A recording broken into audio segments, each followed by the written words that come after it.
வாங்க இன்றைக்கி மக்கன் பேடா செய்யலாம். 1 லிட்டர் பால் காய்ச்ச ஆரம்பிச்சிட்டேன். இது 1.5 லிட்டர் பால்.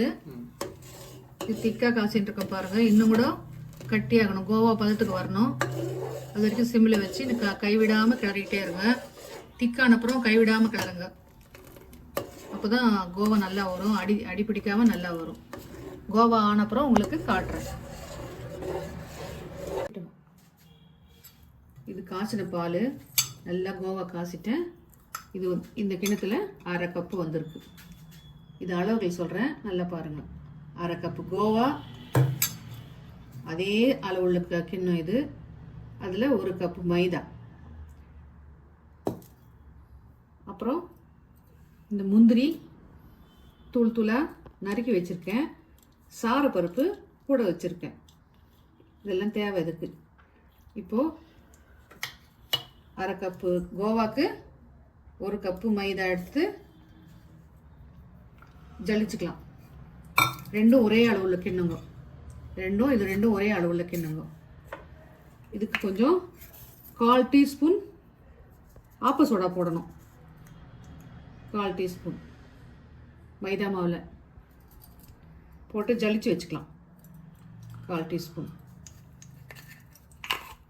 இப்போ இந்த கிணத்துல நம்ம அளவு எடுத்தோம் இல்லைங்களா, 1/2 கப்பு மைதா, 1/2 கப்பு பால் கோவா, 1 கப்பு மைதா எடுத்தோம் இல்லைங்களா, ஜலிச்சு வச்சுக்கலாம்.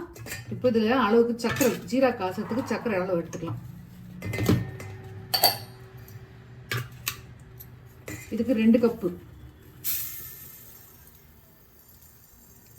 இந்த அளவு பிரகாரம் நீங்கள் செஞ்சீங்கன்னா கரெக்டாக வரும். ஏதாவது நீங்கள் கோவா காசு ஏதாவது ஒரு கப்பில் அளவு எடுத்துக்கோங்க.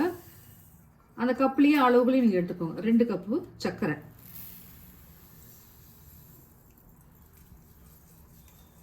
2 கப்பு சர்க்கரை, அதே 2 கப்பு தண்ணி.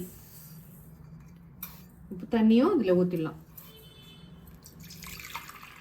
2 கப்பு தண்ணி.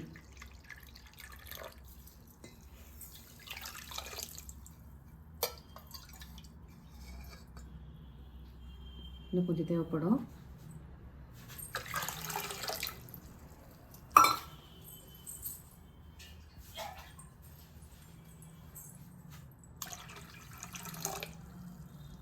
இதுதாங்க இதுக்கு தேவையானது. இதுக்கு மேலே நம்ம மாவு பிசைஞ்சு முடிச்ச அப்புறம் பாகு காய்ச்சலாம். இப்போ இதில் சோடா மாவு போட்டிருக்கோம். 1/4 டீஸ்பூன் சோடா மாவு போட்டிருக்கோம். இந்த 1 கப்புக்கு ஒரு 4 டேபிள் ஸ்பூன், இல்லை டீஸ்பூனே போதும், வெண்ணெய் 4 ஸ்பூன் வெண்ணெய் போடலாம். கண்டிப்பாக வெண்ணெய் போட்டே தான் ஆகணும், அப்போ தான் மக்கன் பேடா நல்லா வரும். 4 ஸ்பூன் போட்டிருக்கேன். இதை நல்லா பேசிட்டு கோவா போடலாம்.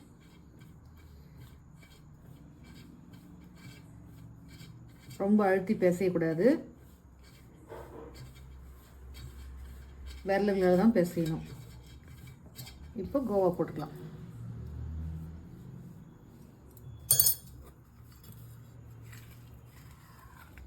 கூட கொஞ்சம் வேணால் பால் கொஞ்சம் தெளிச்சுக்கலாம்.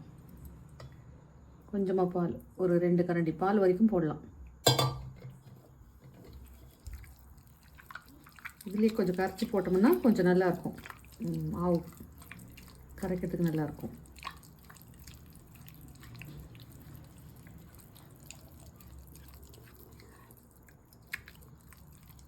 மாவு பிசையத்தில் தான் இருக்குது, ரொம்ப பிசையக்கூடாது.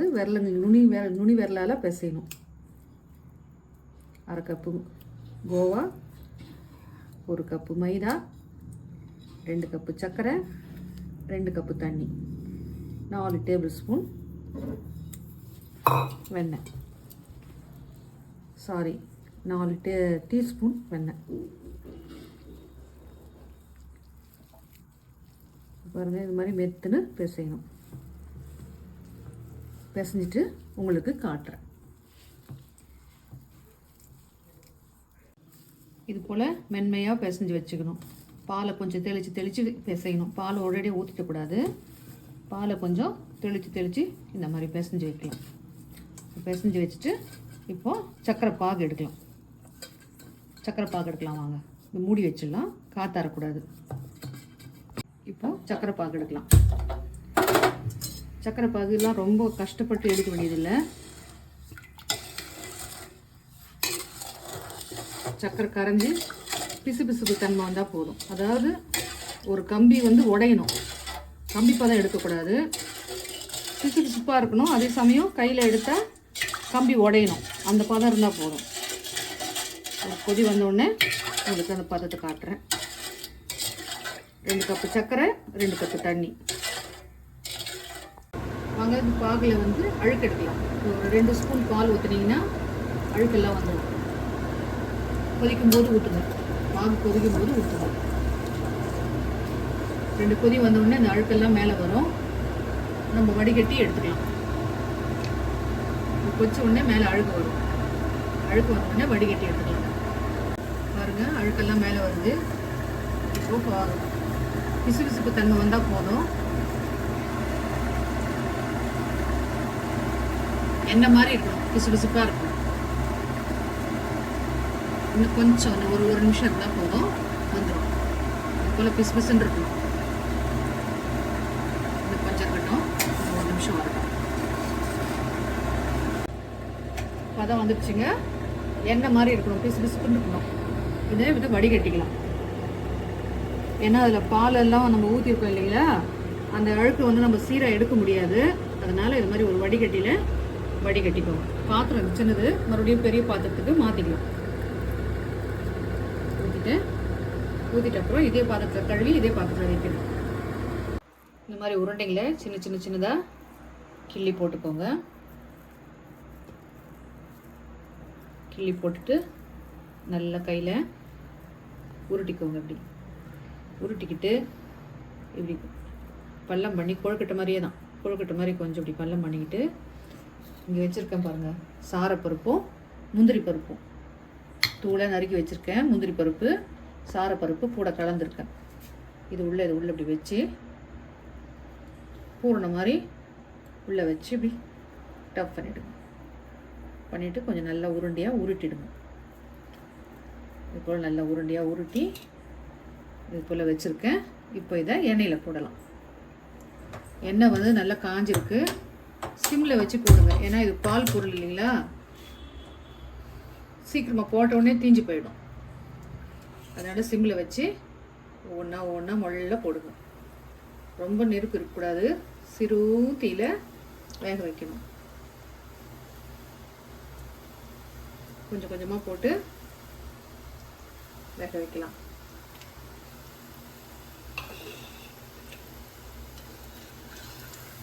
பாருங்க அதுக்குள்ளேயுமே தீது பாருங்க. திருப்பி சிம்மில் தான் வச்சுருக்கேன்.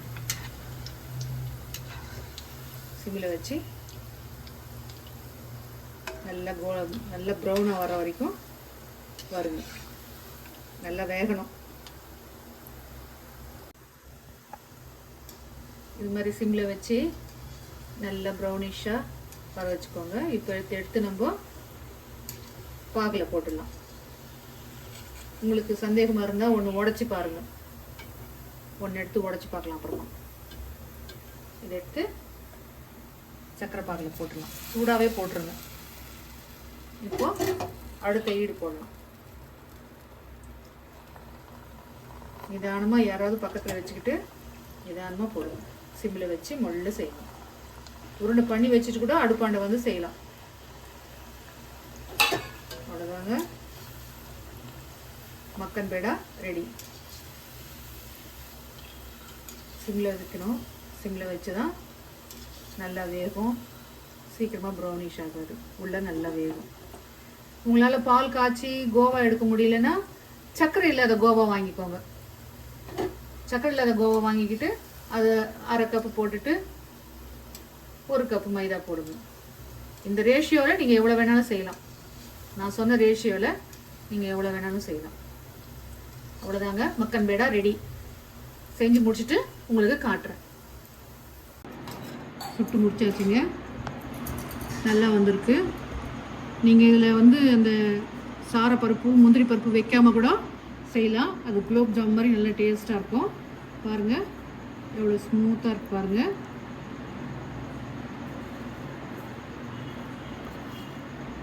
அவ்வளோ ஸ்மூத்தாக ஊறி இருக்கு பாருங்கள். சாப்பிடு.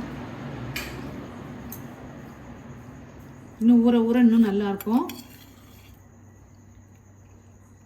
நீங்களும் இதே போல் செஞ்சு பாருங்கள்.